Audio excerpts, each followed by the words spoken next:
Hello, welcome to First Chapter Friday. My name is Krystal, and today I'm going to be reading from the first chapter of Pamela Kelley's The Restaurant. Hope you enjoy.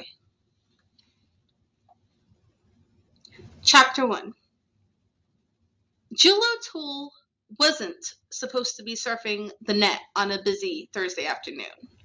Her to-do list was a mile long, and the most pressing item was front and center on her desk. A crisp, 3-page Excel spreadsheet of candidate research that her assistant had printed out, highlighted, paper-clipped, and delivered to her an hour ago. Names and numbers of people she needed to call ASAP.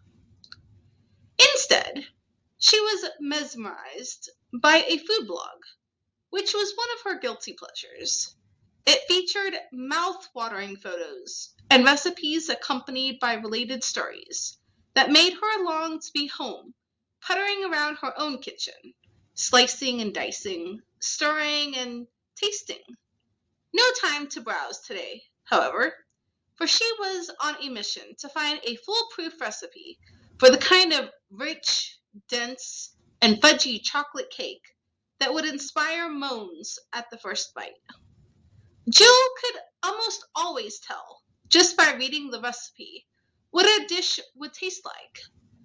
And she knew that the one she just found was as close to the signature dessert at Mimi's place as she was going to get.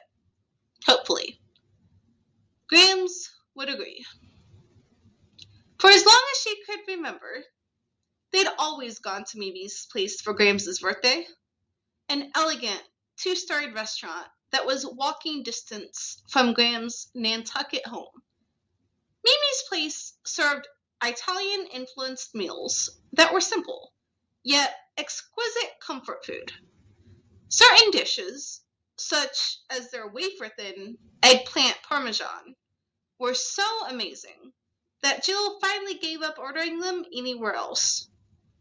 Usually, these birthdays consisted of just the immediate family. Jill and her sisters, Emma and Mandy. Mandy's husband, Corey, and their 2 young children, Blake and Brooke, were always there too, since they lived on Nantucket. But Emma's husband, Peter, usually stayed home in Phoenix. He barely knew Grams, and it was just so far to come. Plus, Emma mentioned once that Peter didn't think that Grams was overly fond of him. Evidently, Grams was a good judge of character, because Emma and Peter separated 2 months ago. Jill and her sisters had always been close to Grams, but even more so since their mother passed away almost 12 years ago, after an unexpected and short battle with pancreatic cancer. Their father had followed 6 months later. The doctors called it a massive coronary. Graham said it was simply a broken heart. Last year, when Grams turned 90, they threw a real party at Mimi's place. Grams had always been a social butterfly, eating out once, if not twice, a day because she couldn't justify cooking for one. All her friends that were still living and able to make it came, along with what seemed like most of Nantucket. Everyone knew and loved Grams and wanted to pay their respects. They filled the entire restaurant, and it was quite a party. This year, however, would be different. And if you would like to know what happens next, you can check this title out, The Restaurant by Pamela Kelley, on Hoopla.